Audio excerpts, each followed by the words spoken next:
What's up, marketing maniacs, and welcome back to another episode of From Startup to Wunderbrand, your ultimate BFF in the wide world of digital marketing.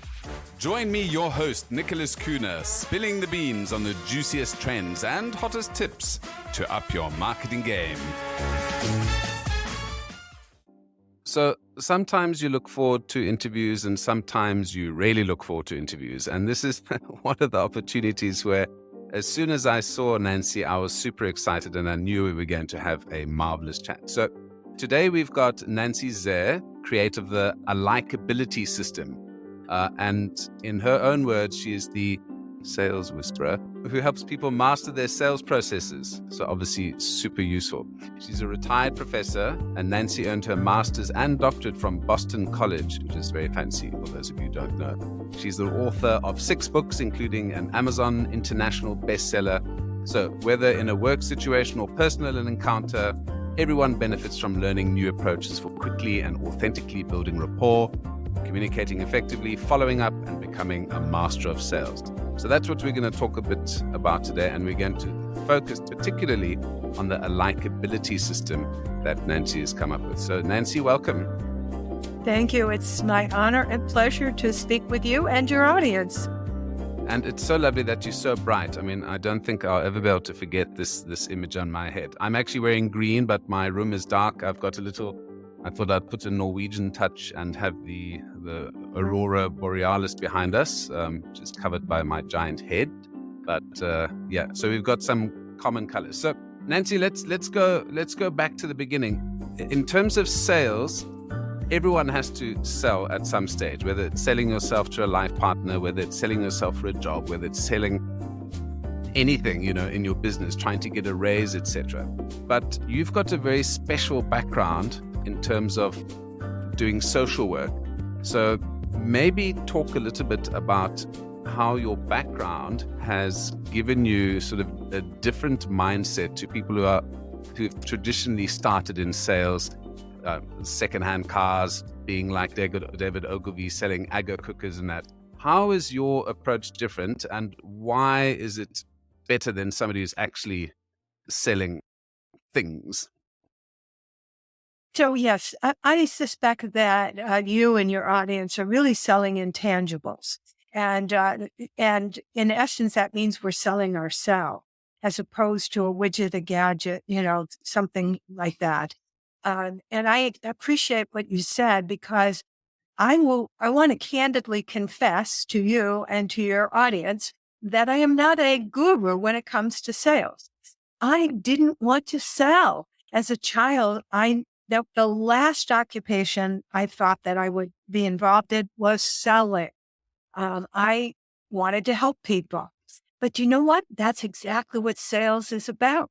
It's about uncovering whatever pain point or challenge or sticking point that someone has.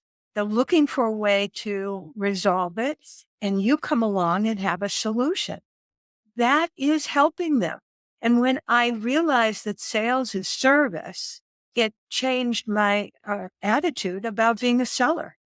I love that principle of sales as a service, and that you are helping people, because at the end of the day, we've got limited amount of money and we need obviously goods or services to make our lives better. So we've got to make choices. And I think a lot of people obviously are quite draconian or quite, I'm not sure draconian is the right word, but are quite aggressive when it comes to sales, just selling whatever they've got to whoever they can. And I think the great salespeople, the great brands, the great companies are ones who sell something that's really solving a problem that you've got in your life, and not necessarily a problem, but improving your life. And I can give an example of my beautiful Apple computer. I love it. It's very simple. It's beautiful. It helps me do work. I do tons of things on it.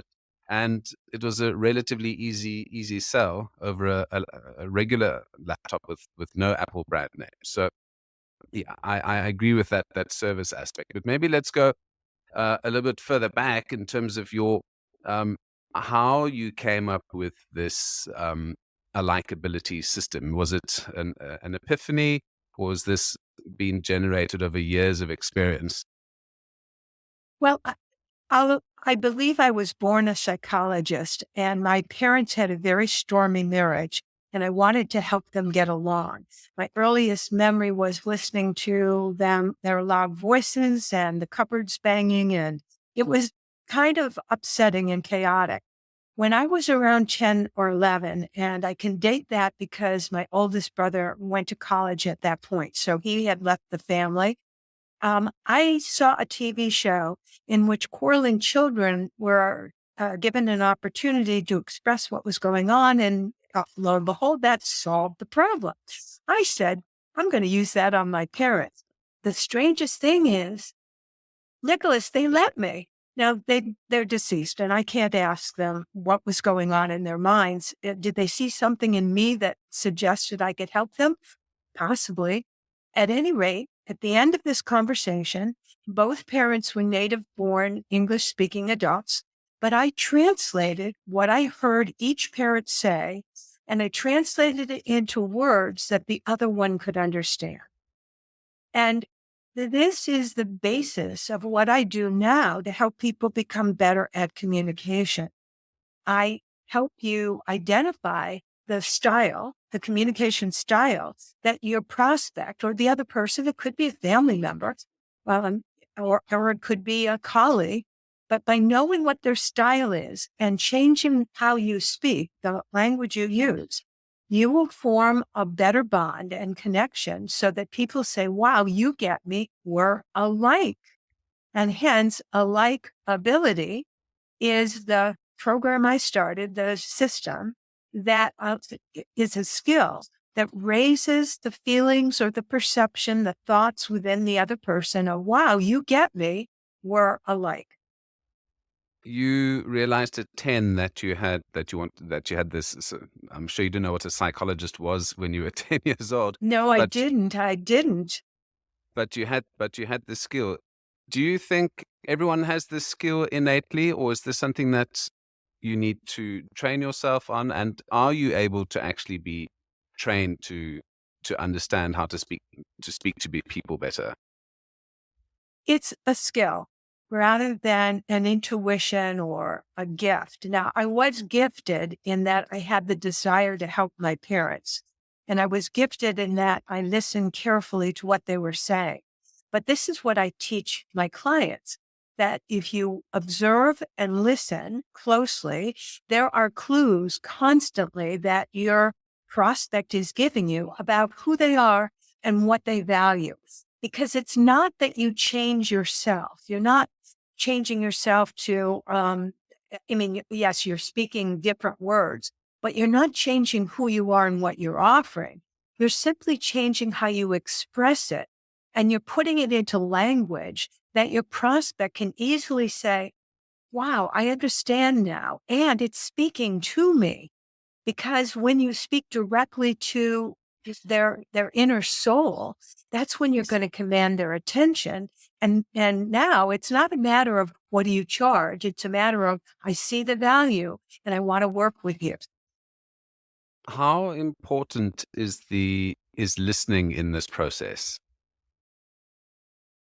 It's important that you listen, and it's also important that you use your eyes to detect the clues. Everybody asks me about how can you figure out somebody's style? And there are 6 different ways that you can do this, Nicholas.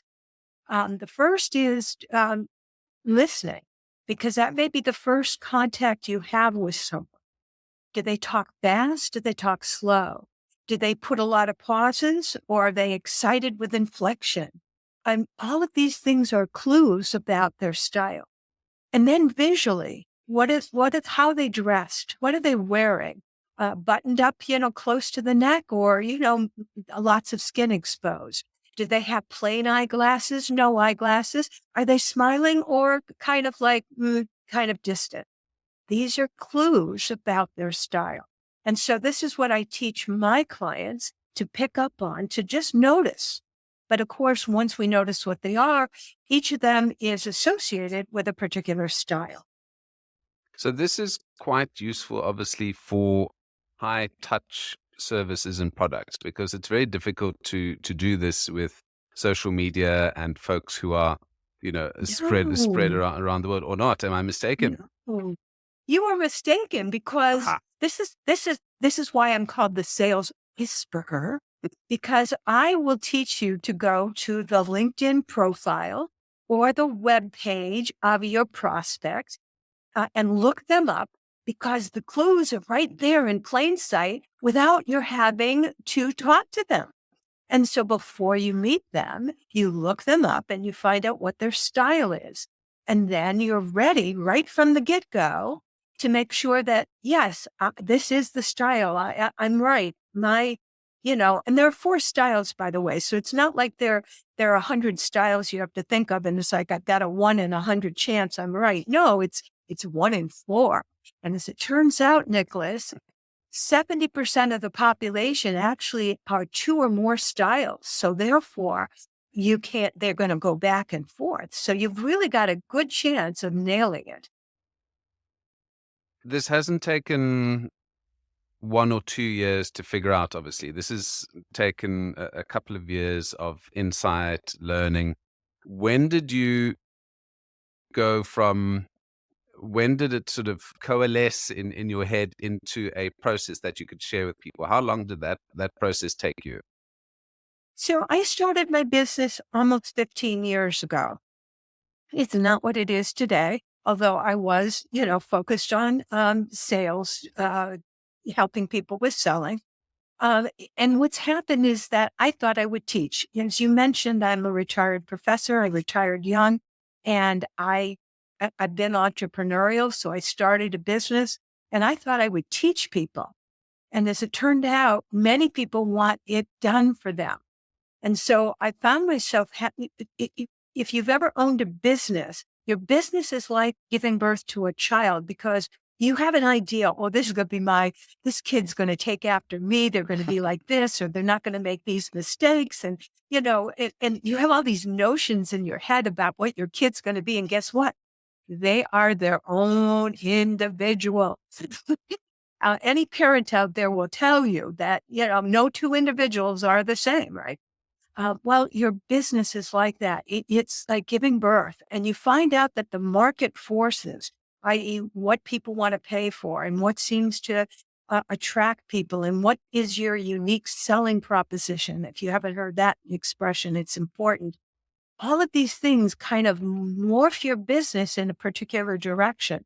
And so you find yourself doing doing new things. And in my case, the likability system came about maybe year 2 or 3 in my business. And I developed those 5 steps of the likability system. And now I'm realizing that my skills as a sales whisperer and helping to teach you, by the way, it doesn't take years to learn it. Some people learn it very quickly through my publications. I have some books and so forth. I also have a video course. So some people learn it quickly, but once you learn it, you can apply it everywhere. And so the neat thing, Nicholas, is it isn't just for making sales. It's for getting along with the people in your office. It's getting along with the people in the cafe where you get your coffee, or, wherever. It's getting along with family members who prior to that rubbed you the wrong way. So it's amazing how once you understand people's differences, their styles, the communication, now you are in control of having good relationships and good communication. They should really teach this type of course at school or at undergraduate level, because I feel that this understanding of the customer, this understanding of how other people work, Mm. is so important for having a successful life. I think the earlier you do this, it makes such a difference. Now I'm empathetic in terms of, in my older age, I'm a very good listener. Back to the point of learning these kind of principles, it's really, I don't know why they don't teach more psychology in terms of, group dynamics and understanding body language, and that, especially in the multicultural world that we are operating in now. I think it would make not just work, but life much easier for lots of people. You're making a great point. And of course, nowadays, where everybody is looking down at their cell phones and their thumbs are twitching and so forth, it's very hard to encourage people to learn the skills of talking to other humans. I mean, even artificial intelligence, AI, is now talking for us rather than our communicating with each other. And we wonder why it is that we're having so so much difficulty making a sale. It's because we're not talking and we're not opening our hearts and connecting with people authentically. You said you started your business 15 years ago, and you're obviously working prior to that. Mhm. How has, if we look at, we've got millennials, and the next lot of this Gen Y, we've had Gen Mhm. Z, now we've got Generation Alpha. So Generation Alpha, for those that don't know, I was looking for that term. What are these folks who are drinking soy lattes and on TikTok, and the younger folks now? After COVID, have you seen a difference in terms of how people are communicating? We've got AI ChatGPT that's come out recently. Have you seen a change in communication style from the people that you've worked with? I think there's a bigger reliance on digital and technological touch points. And again, the whole point of connecting with people is to eventually do what we're doing. Even though you and I are continents apart, nonetheless, in real time, we're having a conversation. And that is missing from many of our interactions. We're sending text messages and emails and other kind of communication. It's digital, but we're not in real time communicating. Yeah, that is a bit of a challenge, and I think with all of this short attention span that folks have Mhm. now, getting those deeper interactions with people and really seeing who they are is much more difficult because there's a lot of obfuscation going on in terms of what your online persona is versus your real life persona versus your work persona. So those are I challenging am aspects. I'm so glad you mentioned that because we do project a persona online, which may not be exactly who you are and your communication style. Actually a good example of that because right now you're seeing me lively, energetic, upbeat. I'm an introvert. Okay. I enjoy my quiet time. I have one or two close friends. I am not this party animal. But for purposes of my business and for purposes of, y- my public persona, I'm wearing a hat, I'm looking like I'm outgoing, etc., because that is how I sell better. It's how I connect with people initially to get your attention. But again, you wouldn't stick with me if there weren't something inside and authentic that you wanted to connect. And so, there is a facade that we put up, and then there is who we really are, right? And I think everyone has that. It's not necessarily Jekyll and Hyde. One is a nice one, another one's a horrible one. It's just perhaps one is a reflection of who you would like to be seen as versus that imposter who is inhabiting this Right. flesh Right. It's suit that we've not got. about an imposter. Yeah. So let's go back to the sales process because I think a lot of people think sales is those who haven't been in sales or have been in a specific type of sales role see sales as a very linear process. And when you talk about no pressure selling, when we look at lead generation, when we look at compelling selling, so I have a look here, simple and profitable techniques for effective, efficient sales conversations. Those sales conversations are before the sale. A sale doesn't just magically, you don't talk to say, hey, I've got a product, we'd like to buy it. There's a whole customer journey process that goes along. Maybe talk to me, where does this process fit, your process of a likability fit in the sales process?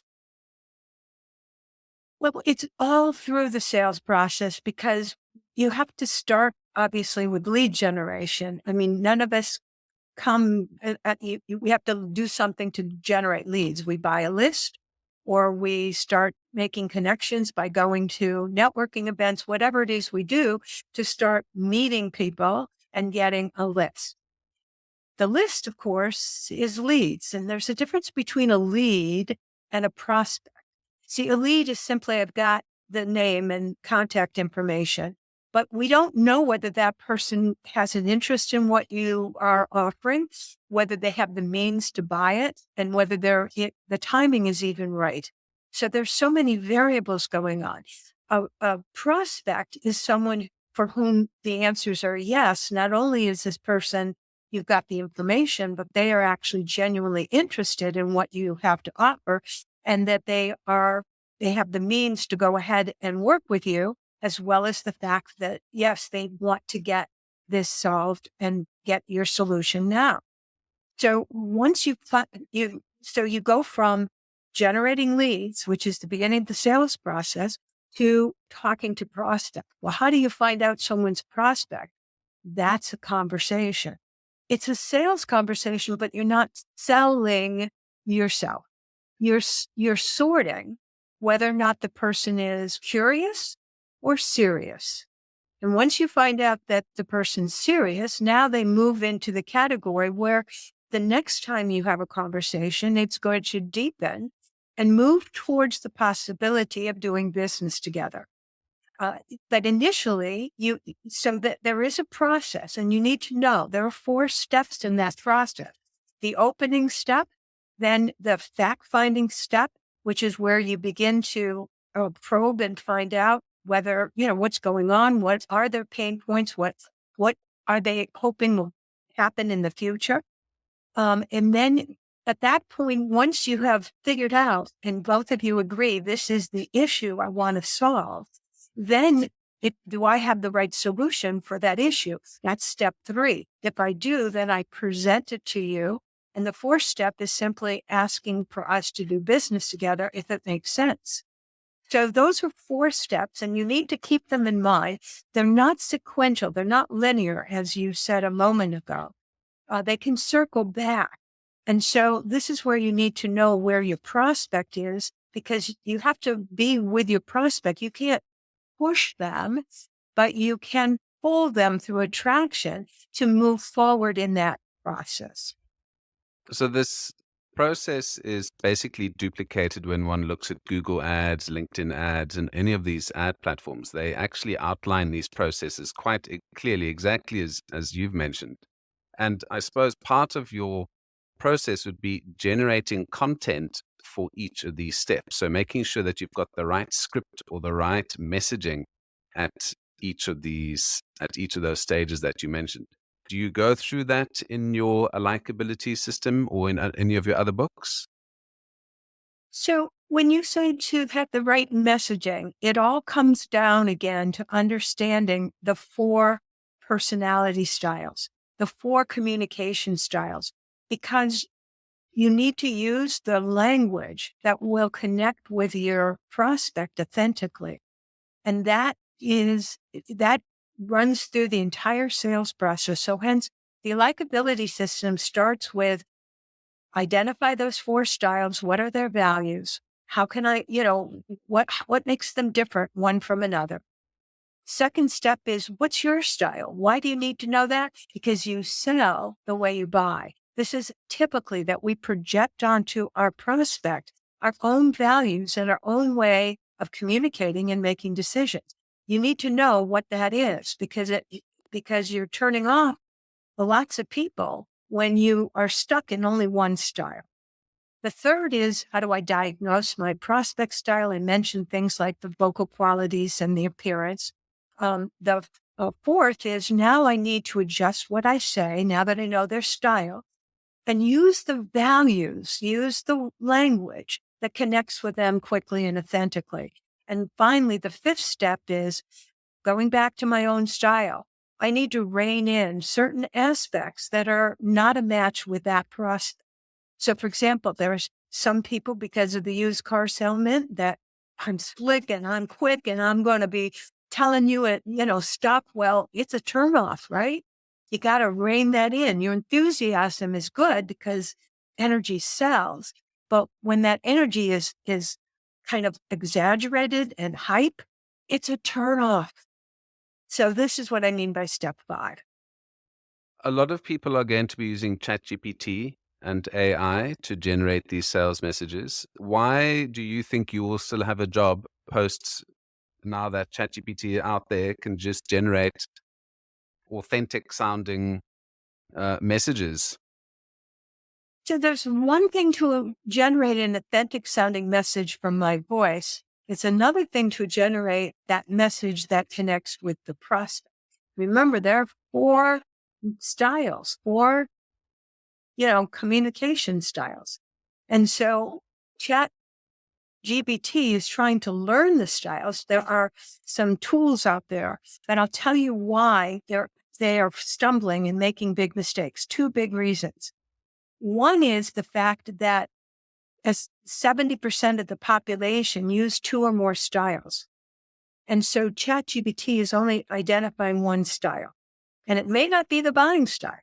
Why is that? Because mistake number 2 is that the persona that we're projecting may not be the actual buying style. And so ChatGPT is reading that style. AI is reading the projected style and not actually knowing our style. And then here's the kicker that comes in when we actually have a conversation. Because for most of us, unless we are that Apple computer, people are not going online to buy. They are going to have a conversation with us, and we're going to determine whether it's a good fit, both on their point of view and our point of view. And so at that point, now you use your vocal qualities, because people will socially be one style and then decision-making revert to a different style. And how do you know? Their voice changes. Now they're serious, contemplative, because money's going to, be transacted. And they're not real sure yet whether they buy your value. And so they pull back. And you're thinking, oh, we had a great rapport, right? That we were talking back and forth. And their buying style is not the one that you thought it was. And that's where your auditory skill needs to come into play. Well, you've just brought in my head. I just had Ursula from The Little Mermaid saying, "And don't forget the importance of the body language," uh, which is one of them. She's got such a marvelous voice, and it is that being able to take those body language cues and audio cues, like you mentioned those vocal cues, is so important. And I think that's what separates again the great salespeople versus the hacks or the used car salesman. I've got nothing against used car salesmen. I think there's obviously a need for all sorts of communication styles, and sometimes people want to be harangued. Sometimes people want to have a fight and negotiate over something, which I found when I lived in Nigeria. Everyone loves haggling and fighting over the price, so it's part of the experience of going to the market. Now, Nancy, before we go, what is something that would surprise folks about you other than your marvelous green hat? What would probably surprise people is that I have a heavy foot on the gas pedal. And I would love to go to drive on the Autobahn, because that way there would be no speed limits, and I could happily just press my foot down to the floor and see what happens. Um, Unfortunately, here in the United States where I live, there are usually speed limits. And I have been stopped more than once. I'm confessing. And I was sent to driver re-education school. Okay, yes, I know. I was sent to driver re-education school to learn how to remove my foot from the pedal. But you see, in America, you've only got 2 pedals. In Europe, there's generally 3 pedals because we've got what's called a The clutch. I drove on a clutch car, so I learned that way. So yes, I the love proper that way, clutch. the right way. I love to change gears. Yeah. Well, you should probably go to Italy then and go into doesn't have to be speed, but you can use your gear changing to go up those little awesome little mountain Oh paths in yes. there. So that's marvelous.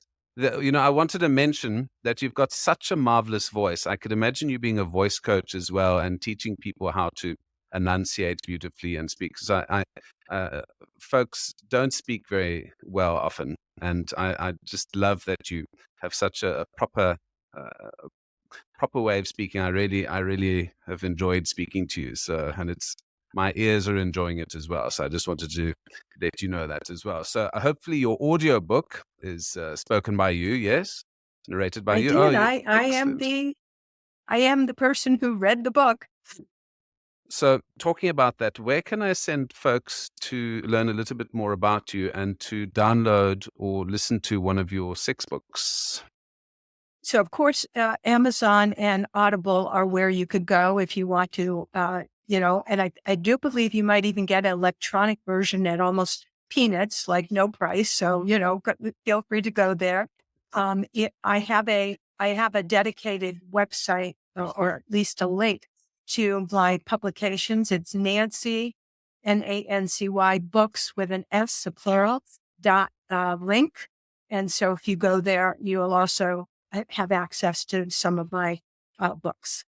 Brilliant. Well, I'll be sending folks to that link. So to be on the description in either Spotify, Apple Podcasts, or YouTube. So you can click on that and find your way to Nancy's books.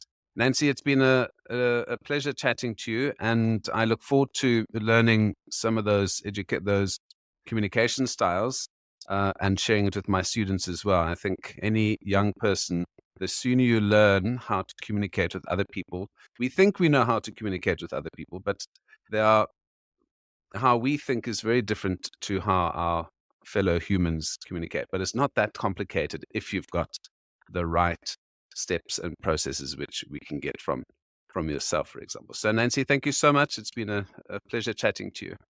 Now, before we wrap up, don't forget to show some love for From Startup to Wunderbrand by subscribing on your favorite podcast platform.